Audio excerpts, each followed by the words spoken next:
ونصلي على رسوله الكريم أما بعد فأعوذ بالله من الشيطان الرجيم بسم الله الرحمن الرحيم ظهر الفساد في البر والبحر بما كسبت أيدي الناس ليذيقهم بعض الذي عملوا لعلهم يرجعون. محترم حضرات، کئی ہفتے سے میرا یہ بیان یہاں پر چل رہا ہے کہ اس عالم کے اندر جو تغیرات آتے ہیں اور قوموں کے اندر جو انقلاب آتے ہیں یہ آسمان سے ٹپکتے نہیں، یعنی قوم اس کے اندر مجبور نہیں ہوتی، بلکہ یہ قوم از خود اپنے اعمال سے، اپنے کردار سے، اپنے اخلاق سے انقلاب برپا کرتی ہے. قوموں کی تاریخ اور ان کا عروج و زوال آپ دیکھیں، اب سے نہیں، جب سے انسان دنیا میں آیا اس وقت سے دیکھیں، آپ کو اس کے خلاف نہیں ملے گا کہ جب بھی کوئی انقلاب آیا ہے یا زمانے میں کوئی تغیر پیدا ہوا ہے، قوموں میں کوئی تغیر پیدا ہوا مزاج کا، اخلاق کا، کردار کا یا اور کسی قسم کا کوئی تغیر آیا ہے تو وہ اوپر سے از خود نہیں آیا، بلکہ قوم نے ایسے اعمال اختیار کیے اور اس قسم کے اس نے کام کیے کہ جن کی وجہ سے وہ انقلاب اور تغیر آ گئے. یہی وجہ ہے کہ قرآن کریم اس حقیقت کی طرف بار بار اشارہ کر رہا ہے. چنانچہ یہ آیت جو میں نے ابھی پڑھی ہے اس کا حاصل بھی یہی ہے، کیونکہ اس میں فرمایا کہ ظہر الفساد فی البر والبحر، فساد اور بگاڑ پھیل گیا اور غالب آ گیا، خشکی میں بھی سمندروں میں بھی. نہ سمندر اس فساد اور بگاڑ سے محفوظ رہے اور نہ خشکی محفوظ رہی. اب ظاہر بات ہے کہ یہ بگاڑ اور فساد جو آیا زمین کی مٹی پر نہیں آیا، بلکہ اس پر بسنے والے لوگوں اور قوموں پر آیا. اسی طریقے سے سمندر کے پانی کے اوپر بگاڑ اور فساد نہیں آیا، وہ تو جس طرح پہلے تھا اب بھی، البتہ اس پر سفر کرنے والوں کے درمیان وہ بھی انسانی مخلوق ہے، یہ بگاڑ آیا ہے. تو یہ فساد اور یہ بگاڑ غالب آ گیا اور پھیل گیا، خشکی میں بھی تری میں بھی. کیوں پھیل گیا؟ آسمان سے آیا کیا؟ فرمایا بما کسبت ایدی الناس، لوگوں کے ہاتھوں کے اعمال کی وجہ سے. اس کا سبب خود انسان ہے، خود وہ قوم ہے. اس نے کام ایسے کیے کہ فساد اور بگاڑ آ گیا، اور یہی قوم اگر کام اچھے کرے تو وہ بگاڑ ختم ہو جائے گا اور اصلاح آ جائے گی، حالات درست ہو جائیں گے. ہماری 50 سالہ تاریخ اس ملک کی آپ کے سامنے موجود ہے. شروع میں کیا حال تھا، رفتہ رفتہ کس طریقے سے مزاج بدلے گئے اور لوگوں نے بدل لیے، حتیٰ کہ یہاں تک نوبت پہنچ گئی جو آج آپ ہم اور دیکھ رہے ہیں. یہ از خود تو نہیں ہوا، اس کے پیچھے نصف صدی کی تاریخ اور اس کے اسباب کار فرما ہے. 50 سالہ تاریخ اس قوم کی اس کی پشت پر ہے کہ وہ یہ شر کا انقلاب اس نے لانے کا ارادہ کر لیا. میں اسے انقلاب شر کہتا ہوں، انقلاب خیر نہیں ہے. اور وہی اعمال اختیار کیے کہ جن سے یہ انقلاب آتا۔ وہ کون سے اعمال اختیار کیے آپ سمجھ گئے ہوں کہ دینی اقدار اور دینی تعلیمات کو اپنے ذہنوں سے مٹا دیا، اللہ اور اس کے رسول کی محبتوں کو اور عظمتوں کو دلوں سے کھرچ دیا، دنیا کی محبت اپنے دلوں کے اندر ایسی داخل کر لی کہ جو اندھی محبت تھی، آخرت کی طرف سے اور انجام کی طرف سے اپنی آنکھیں بند کر لی۔ جب اس کے اوپر کچھ عرصہ گزرا، کچھ دھائیاں گزری، انقلاب آ گیا۔ ہم خود ہی کہتے ہیں کہ پہلے ہمارا کیا حال تھا اور اب کیا ہو گیا۔ یہ پستی کا انقلاب آیا، یہ زوال والا انقلاب ہے، یہ تنزل کا انقلاب ہے، یہ ترقی کا نہیں ہے۔ اس لیے کہ ترقی صرف مال و دولت کی بہتات اور کثرت کا نام نہیں، اسباب راحت اور اسباب عیش و عشرت کی کثرت اور فراوانی کا نام ترقی نہیں۔ ترقی نام ہے انسانی شرافت کی اقدار کی بلندی کا، اور شرافت انسانی بغیر دین کے، بغیر مذہب کے، بغیر اسلام کے ہو نہیں سکتی۔ ہم نے اس کو ترک کر دیا، شرافت کے اسباب کو چھوڑ دیا، اور ایسا چھوڑا کہ اس طرف ہم نے آنکھ اٹھا کر بھی نہیں دیکھا، اور وہ تمام اسباب اختیار کیے کہ جو انقلاب شر اور پستی کا انقلاب لانے والے تھے، انقلاب آ گیا۔ ہماری جانب سے بھی یہ اسباب ہوئے، اور دشمنوں کی جانب سے اس کے اوپر اور زیادہ رنگ چڑھا دیا گیا، ہم نے قبول کر لی۔ تو انقلاب کے جو اسباب ہیں وہ خود قوموں کے ہاتھ میں ہیں۔ اگر وہ اپنی حالت کو اچھا بنانا چاہیں وہ بھی ان کے ہاتھ میں، اور اپنی حالت کو وہ خراب اور گندا کرنا چاہیں تو وہ بھی ان کی حالت، ان کے اختیار میں۔ زیادہ دور میں نہیں جاتا، صرف اسلامی تاریخ کے ابتدا سے آپ نظر ڈالیں گے اور آج تک نظر ڈالتے چلے آئیں گے تو آپ کو اس کے خلاف نہیں ملے گا۔ اللہ تعالیٰ اپنی مخلوق پر ظلم نہیں کرتا، بلکہ خود ہم اپنے اوپر ظلم کرتے ہیں۔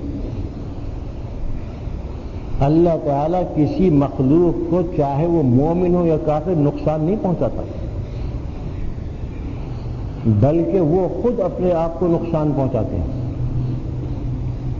وما ظلمهم اللہ ولكن الناس انفسهم كانوا يظلمون۔ اللہ تعالیٰ ظلم بالکل نہیں کرتا، وما ظلمهم اللہ۔ ایک جگہ وما ظلمونا، ہم نے ان پر کوئی ظلم نہیں کیا، ولكن الناس انفسهم كانوا يظلمون، لوگ خود ہی اپنے اوپر ظلم کرتے ہیں۔ یعنی ایسے اسباب اور ایسے اعمال اختیار کر لیتے ہیں کہ جن سے ان کا نقصان ہو۔ ہم تو خوش ہو رہے ہیں اور سمجھ رہے ہیں کہ ہمیں ترقی حاصل ہو رہی ہے، لیکن حقیقت یہ ہے کہ اس سے زیادہ پستی اور زوال تاریخ میں اس امت پر کبھی نہیں آیا۔ بڑی بڑی بھٹیوں سے یہ امت گزری، بڑی آزمائشوں سے یہ امت گزری ہے۔ ایسے ایسے حالات ہو گئے اس امت کے اوپر ماضی میں کہ یہ نظر آنے لگا کہ اب اس امت کا بقا دنیا میں ممکن نہیں،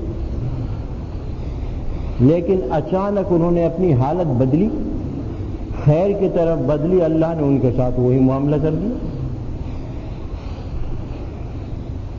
آپ کو معلوم ہوگا، پہلے میں کبھی سنا بھی چکا ہوں کہ ایک زبردست فتنہ امت اسلامیہ پر آیا 7ویں صدی ہجری میں، جس کو فتنہ تاتار کہتے ہیں۔ یہ چیزیں تو ہمارے نہ اسکولوں میں پڑھائی جائیں، نہ اور کہیں پڑھائی جائیں، نہ گھروں میں یہ سنائی جائیں، ان سے عبرت حاصل ہوتی ہے۔ یہ ہے تاریخ اسلام کی۔ کیوں آئے گی اسکولوں میں؟ وہاں تو تاریخ آئے گی امریکہ کی، لندن کی، برطانیہ کی، فرانس کی، وہاں تاریخ آئے گی۔ ہم سے ہزاروں میل دور ہمارے دشمن، نہ ان کے ساتھ ہمارا اتحاد ہے مذہب کے اعتبار سے، نہ اسلام کے اعتبار سے، نہ قومیت کے اعتبار سے، نہ زبان کے اعتبار سے، نہ کسی اور اعتبار سے۔ تاریخ ہم ان کی پڑھیں، کیا ظلم ہے، کیسا غلط راستہ اختیار کیا ہے۔ اس امت کی تاریخ اول سے آخر تک اگر کوئی پڑھ لے، آنکھیں کھل جائیں کہ کیسے کیسے واقعات اس امت پر آئے، اور پھر امت نے اپنی حالت بدلی، اللہ نے حالت بدل دی۔ ان اللہ لا یغیر ما بقوم حتی یغیروا ما بانفسهم۔ اللہ تعالیٰ اس وقت تک حالت نہیں بدلے گا کسی قوم کی جب تک کہ وہ خود ہی اپنی حالت نہ بدلے۔ اعلان کریے قانون خدا بندی ہے۔ تو 7ویں صدی ہجری میں فتنہ تاتار پیش آیا۔ وہ وحشی قوم جو تاتاری کہلاتی تھی، صحرائے گوپی سے، چین سے وہ نکلی، اور بڑی آندھی اور طوفان کی طرح وہ نکلی۔ مہذب نہیں تھی اس وقت کے زمانے میں، وہ وحشی تھے۔ آنن فانن نکلی اور وہاں سے چل کر پورا افغانستان، پورا ایران اور پورا عراق فتح کرتی ہوئی بغداد پہنچ گئی۔ لاکھوں مسلمانوں کو قتل کر دیا۔ میں نے جیسے پہلے آپ کو سنایا تھا کہ بڑے بڑے ذخائر اور بڑے نوادر انہوں نے تباہ کر دی۔ کیوں ہوا ایسا؟ کہ قوم نے اپنی حالت ایسی ہی بنا لی تھی۔ تاریخ کو ذرا کھنگا لیے، نظر ڈالیے۔ مورخین اس زمانے کے لکھتے ہیں کہ اس وقت کیفیت یہ تھی کہ مسلمان عہد کی اور معاہدوں کی پابندی نہیں کرتے تھے، غداری کرتے تھے۔ معاہدہ کر لیا کسی سے اور اس میں غداری کی، وعدہ کر لیا کسی سے اور خلاف ورزی کی۔ انہوں نے اپنی زندگی کو عیش و عشرت کے اور عیاشی کے حوالے کر دیا تھا۔ بغداد میں اور دوسرے بڑے بڑے شہروں میں تاریخ مورخین بتاتے ہیں کہ گھر گھر رقص و سرود کی، گانے بجانے کی محفلیں قائم ہوتی تھیں، اور شراب عام ہونے لگی تھی۔ آپ ان حالات کو دیکھیں اور ان حالات کو دیکھیں جو آج ہیں۔ علم دین اگرچہ تھا لیکن عمل کرنے والے نہیں تھے۔ تھے اللہ کے بہت سے ایسے بندے بھی تھے کہ جو واقعتاً اس علم کے اندر اور اللہ کے ساتھ نسبت قائم کرنے میں مضبوط تھے، لیکن عام حالت یہ تھی، بد اخلاقی پھیل چکی تھی۔ حالت انہوں نے اپنی بدلی ایسی، اس قوم نے۔ بس وہ وحشی لوگ آئے اور آ کر ان کو تہہ تیغ کر دیا۔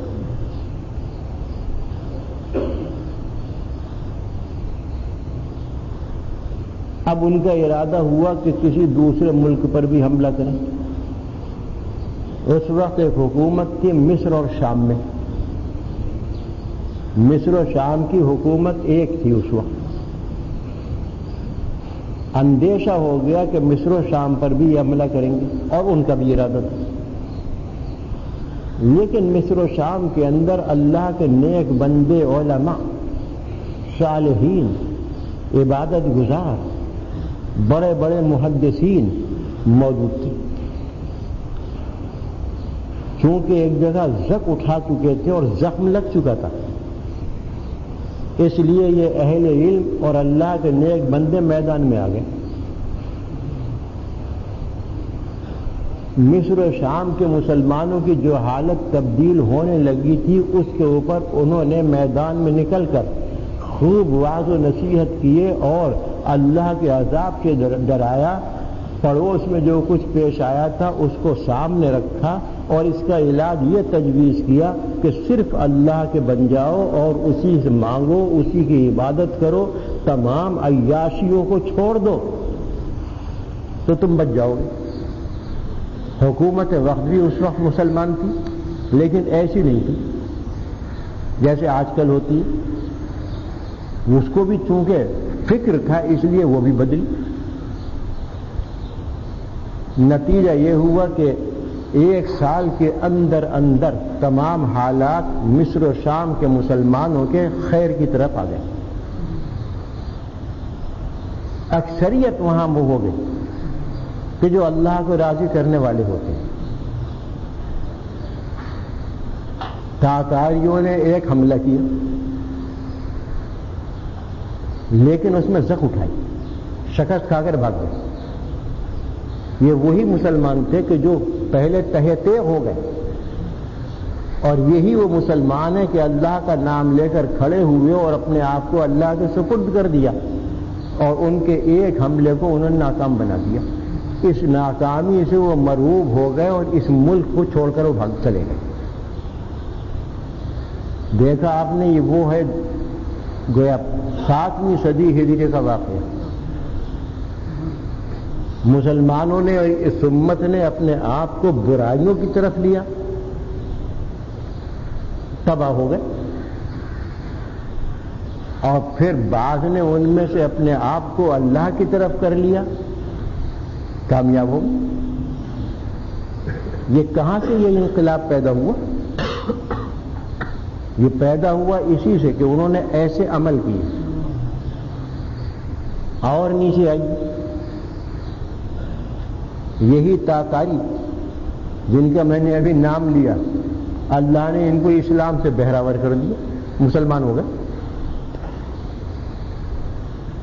قصہ تو بہت بڑا ہے، میں نے شاید کبھی کئی سال پہلے، تقریباً 15 سال پہلے آپ کو سنایا تھا، جمعے کے دن یہاں، یاد بھی نہ رہا ہوگا۔ تاتاریوں کا جو سالار اعظم تھا، وہ مسلمان ملکوں کو ذبح کر کے اور تہہ تیغ کر کے واپس جا رہا تھا۔ راستے میں ایک جگہ اس کی فوج نے پڑاؤ کیا، ٹھہری۔ یہ تو سمجھ چکے تھے کہ ہم نے اسلام کو اور اسلام کے تمام ارکان کو، نماز کو، قرآن کو، ہر چیز کو مٹا دیا۔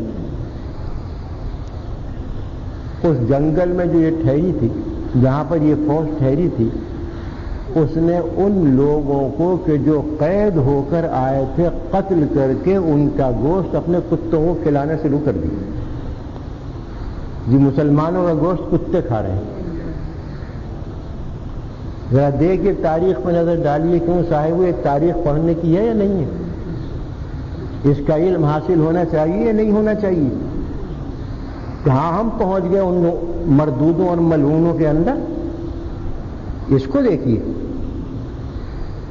کتوں کو گوشت کھلا رہا ہے اس کا وہ سالار اعظم اور اس کی فوج، مسلمانوں کو ذبح کر کے ان کا گوشت کاٹتے ہیں اور کتوں کو کھلا رہے ہیں۔ کہ اسی اثنا میں عصر کی اذان کی آواز آ گئی،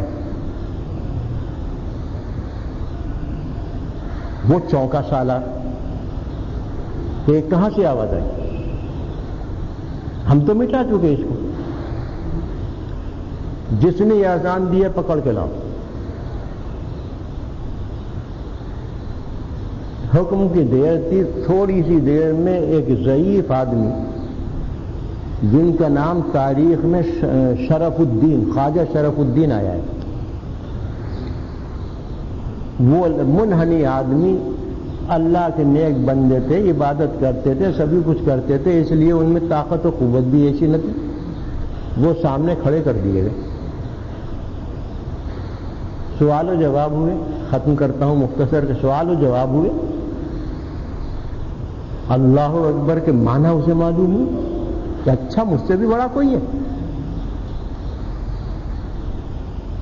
آخر معاملہ اس پر طے ہوا کہ کل کو اس کے ایک بڑے پہلوان سے یہ مقابلہ کریں گے، کشتی لڑیں گے. یہ بوڑھے اور ضعیف آدمی، اگر یہ غالب آ گئے تو ہم اسلام قبول کر لیں گے، اللہ اگر اتنا بڑا ہے. انہوں نے اللہ کے نام پر اس کا یہ چیلنج منظور کر لیا. دوسرے دن صبح کو وہی بیچارہ منحنی لاغر آدمی، عمر بھی اس کی زیادہ، آ گیا میدان. دیکھ کر سالار ہنسا اور اپنی فوج کے سب سے بڑے پہلوان کو بلایا.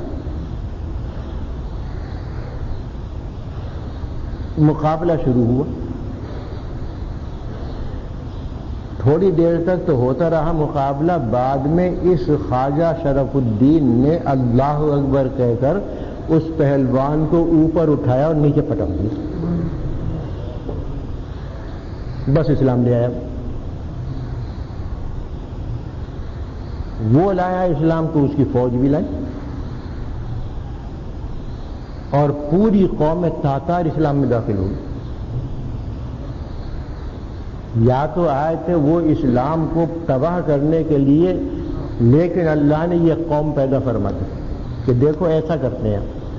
وَإِن تَتَوَلَّوْا يَسْتَبْدِلْ قَوْمًا غَيْرَكُمْ ثُمَّ لَا يَكُونُوا أَمْثَالَكُمْ. اعلان کر دیا اللہ تعالیٰ نے، ہمارا کچھ نہیں بگاڑو گے. اگر تم نے اسلام سے روگردانی کی تو ہمارا کچھ نہیں بگڑے گا.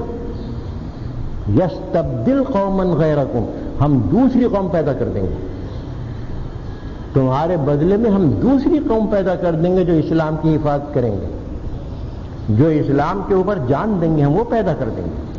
ثم لا یکونوا امثالکم، پھر تمہاری طرح وہ عیاش نہیں ہوں گے جیسے تم عیاش ہو گئے. دیکھا آپ نے کس نے بدلا، کون یہ انقلاب لے کر آیا اور کیسا انقلاب لایا. وہ انقلاب کہ پوری قوم مسلمان ہو گئی. وہی قوم پھر ترکوں کے نام سے حکومت کرنے لگی، جس کی حکومت تقریباً یہ ابھی ختم کی تھی انہوں نے، یورپ کے ان ملعونوں نے 1920-21 میں ختم کی، مصطفیٰ کمال کے ذریعے ختم کرائی. دیکھیے آپ اور تاریخ کے اوراق پلٹی. کہاں تک میں آپ کے سامنے باتیں بیان کروں. حاصل یہ ہے میرے عرض کرنے کا کہ قوموں کے اندر انقلاب خود انہی سے پیدا ہوتا ہے. اچھا انقلاب برپا کرنا چاہے کوئی قوم تو وہی اعمال کرے. برا انقلاب برپا کرنا چاہتی ہے وہ کام کرے. 50 سال پہلے یہی قوم ہے کہ کتنی متحد ہو گئی اور انگریز اور ہندوؤں کو مار کر ملک حاصل کر لی. 50 سال کے بعد وہی قوم ہے کہ آج سب سے زیادہ ذلیل ہے. یہ وہی قوم ہے. کیوں؟ اس لیے کہ انہوں نے 50 سال پہلے وہ اعمال اختیار کیے تھے کہ جن سے یہ بات مل گئی اور یہ فائدہ حاصل ہو گیا. ان اعمال کو چھوڑ دیا اور سمجھے کہ وہاں آزاد ہو گئے بالکل اور شیطان کے بندے بن گئے. حالت یہ آ گئی کہ سب سے زیادہ ذلیل اور سب سے زیادہ پست یہ قوم ہے جس کو امت مسلمہ کہا جاتا ہے. اور پھر اس قدر غفلت طاری ہے، اللہ محفوظ رکھے، کہ اپنی پستی کا علم ہونے کے باوجود، اپنی ذلت و رسوائی کو سمجھ لینے کے باوجود اصلاح کی کوئی صورت نہیں، کوئی کوشش نہیں کرتا. یہ بہت خراب حالت ہوتی ہے قوموں کی. کہ ان سے غلطیاں سرزد ہوں اور ان کے اوپر ادبار آنے لگے، پھر بھی وہ اصلاح کی کوشش نہ کریں اور فکر نہ کریں، بلکہ اور زیادہ اندھیروں میں ڈوبتی چلی رہیں۔ کیا فکر کر رہے ہیں ہم اصلاح کی؟ ذرا بتائیے، اپنے گھروں میں ہم کیا فکر کر رہے ہیں؟ اس لیے کہ قوم جو بنتی ہے وہ خاندانوں سے بنتی ہے، خاندان افراد سے بنتے ہیں۔ قوم خود بخود سامنے نہیں آتی، بلکہ قوم مجموعہ ہے خاندانوں کا، اور خاندان مجموعہ ہے افراد کا۔ کیا ہماری محنت ہے ان افراد کے اوپر؟ ذرا بتائیے، ہم اپنے افراد پر کیا اصلاح کی کوششیں کر رہے ہیں؟ میرے عزیزوں اور میرے بزرگوں، یہ تنبیہات ہیں جو میں بیان کر رہا ہوں آپ کے سامنے۔ اللہ ہی بہتر جانتا ہے کہ اگر اس کا علاج نہ کیا گیا اس غفلت کا تو ہمارا کیا حال ہوگا، اللہ بہتر جانتا ہے۔ اور میں اپنی طرف سے نہیں کہہ رہا، قرآن کریم بار بار اس طرف توجہ دلا رہا ہے۔ قرآن کریم میں جتنے بھی واقعات آئے ہیں پہلی امتوں کے، کس پر عذاب آیا، کس پر اللہ کا قہر نازل ہوا، کون سی امت کے اوپر اللہ کی رحمتیں نازل ہوئیں، کس کو اللہ تعالیٰ نے حکومت سے نوازا، کس کو اللہ تعالیٰ نے حکومت سے نکالا، یہ تمام قرآن کریم میں پہلی امتوں کے جو واقعات آ رہے ہیں وہ اسی لیے آ رہے ہیں کہ یہ امت آنکھیں کھولے وہ اسباب کے جن سے اللہ تعالیٰ قوموں کو ترقیاں دیتا ہے دنیا میں بھی آخرت میں بھی، اس کو اختیار کریں، ان کو اختیار کریں، اور جن اسباب کو ذکر کیا اللہ نے کہ ان اسباب کی وجہ سے ہمارا قہر اور عذاب ان کے اوپر آیا، ان کو چھوڑ دیں۔ یہ اس لیے واقعات آتے ہیں۔ قرآن کریم نے اس کی طرف اشارہ کیا، وَكُلًّا نَقُصُّ عَلَيْكَ مِنْ أَنْبَاءِ الرُّسُلِ مَا نُثَبِّتُ بِهِ فُؤَادَكَ، کہ ہم جو آپ کے پاس، آپ کے سامنے پہلے انبیاء کرام کے قصے بیان کرتے ہیں اور واقعات سناتے ہیں، اس کی ایک وجہ تو آپ کے لیے ہے، وہ یہ کہ آپ کا دل مطمئن ہو جائے اور تسکین حاصل کرے کہ جو میرے ساتھ معاملہ ہو رہا ہے ایذا اور تکلیف کا، مجھ سے پہلے بھی ہوتا رہا انبیاء کے ساتھ، تو سکون ہو جاتا ہے۔